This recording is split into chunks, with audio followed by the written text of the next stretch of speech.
Allez, nous revoilà pour la troisième et dernière partie. Donc, on a parlé de l'anxiété qui naît du lieu, d'une description du lieu, et de la description du personnage quand il le découvre. Ensuite, comment décrire mes émotions en présence de cette catastrophe, ou dessiner le malheureux qu'avec labeur et mes soins, etc. On a ici une confusion. Confusion puisque on a une opposition entre la beauté des marchandises, enfin la beauté des parties qu'il avait choisies. Il avait choisi des belles dents blanches, il avait choisi des cheveux noirs, brillants, etc. Avec l'horreur en fait des yeux, parce qu'on dit que les yeux sont le reflet de l'âme. Hein, c'est pour ça qu'il insiste sur les yeux. Donc on est sur la confusion. Il ne sait pas quoi penser de son œuvre. Et puis on a donc cette opposition entre la beauté des matériaux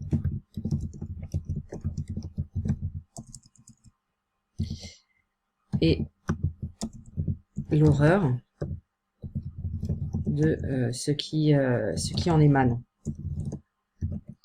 Et avec l'insistance sur les yeux. Ternes, vitreux, qui manquent de vie, enfin tout genre de choses. Alors une fois qu'on a tout ça, il va passer à quelque chose de complètement différent. Les accidents variés de la vie ne sont pas sujets au changement que les sentiments humains, etc. Il s'était privé de repos et d'hygiène, on l'a dit, et d'un seul coup, il éprouve de l'horreur et du dégoût sans borne. Il est incapable de supporter la vie de son être. Et qu'est-ce qu'il fait? Il fuit.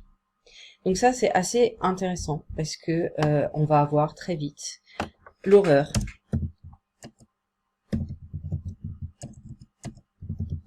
et la peur. Et il va aller se cacher. Et le monstre va finir par le retrouver. Et ce monstre va juste ouvrir les rideaux, et le docteur Frankenstein en aura très peur. Je me réfugiais... alors, attendez. Il soulevait le rideau, ses mâchoires s'ouvraient, il marmottait quelque chose. Une des mains était tendue, je m'échappais, je me précipitais en bas, et il va essayer de fuir. Alors, finalement, il va se passer d'autres choses. Mais c'est intéressant de voir que le docteur Frankenstein, contrairement des fois aux idées qu'on a, le docteur Frankenstein, en fait, il a peur, et il va fuir, il va pas assumer, en fait, ce qu'il a fait. Et dans cette horreur, c'est ce qui est intéressant, je trouve, c'est l'idée de la parole. A peur de cette parole. Parce qu'il se rend compte, en fait, qu'il a fait naître, donner la vie. Mais que ça ne suffit pas, et qu'il y a peut-être de l'intelligence dans cette... mais il y a tout l'apprentissage qui n'est pas là. C'est comme si d'un seul coup, vous étiez né, et d'un seul coup, il vous aurait fallu et apprendre à respirer, et apprendre à parler, et apprendre à manger, et apprendre à être cohérent dans ce que vous dites, etc. Il est dénué de toutes ces possibilités, donc forcément, ça en fait un être incompréhensible, et quand on ne comprend pas, on a peur. Hein. Alors, qu'est-ce qu'il pense concrètement de son entreprise? Eh bien, il y a cette idée de regret. Et toi, qu'est-ce que tu en penses? Eh bien, c'est à vous de voir. Hein. Moi, je suis sur une idée que jouer avec des choses qu'on ne maîtrise pas, c'est pas forcément toujours très bon. Voilà. Mais en même temps, la science a permis de faire avancer tellement de choses que si on était tous partis sur ce principe-là, on connaîtrait pas les avancées scientifiques que nous avons. Donc voilà, ça après c'est des avis personnels, et puis c'est vous qui le détaillez. Alors en effectuant quelques recherches, j'expliquais alors le titre complet de l'œuvre Frankenstein ou le Prométhée moderne. Donc ça, je vous laisserai regarder. L'histoire de Prométhée, elle est super intéressante, et puis c'est une belle histoire, donc vous pouvez la lire. Donc c'est une histoire de l'Antiquité. Prométhée qui donne le feu aux hommes alors que les dieux l'avaient interdit, donc en donnant le feu aux hommes, il leur permet de survivre, de connaître, de se croître, de se développer. Et puis finalement il en est puni, puisque Prométhée c'est celui qui, vous le connaissez puisque vous êtes allé à la Biennale, vous avez travaillé dessus, c'est celui qui se faisait manger le foie par l'aigle. Donc voilà, Prométhée c'est intéressant. Et pourquoi est-ce que le docteur Frankenstein serait un Prométhée moderne? Est-ce qu'il aurait fait quelque chose finalement qui lui était interdit, qui voulait donner aux autres êtres humains aussi pour le principe de la gloire, hein. On a quand même C'est ce qu'il dit. Il dit que lui, il détiendrait la connaissance de la vie, de la mort, et qu'il ferait partie des seuls. Donc pour lui, c'est de la vanité. Voilà, donc c'est très intéressant. Et je vous laisse lire ce texte, qui est vraiment un texte culturellement très très riche. Et je vous ai mis 2 photos. Donc une photo tirée du Frankenstein de Kenneth Branagh, qui est peut-être disponible sur vos box, n'hésitez pas. Donc de 2014. Alors je dois vous dire la vérité, je ne l'ai pas encore vu, j'ai pas eu l'occasion. Mais on voit le monstre de Frankenstein dessus, et je vous ai mis à côté une image de greffe de peau. Parce que, en fait, si on réfléchit bien, si ce n'est donner la vie, on n'en est pas capable, si ce n'est naturellement, bien entendu.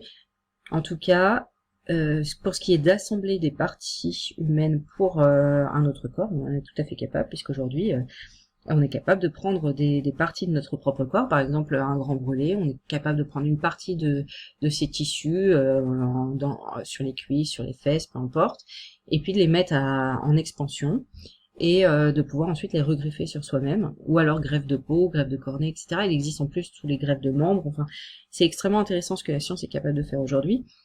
Et pourtant, du temps de Mary Shelley, quand elle parlait de Frankenstein, c'était complètement loufoque. On se disait, c'est quelque chose qui n'existera pas.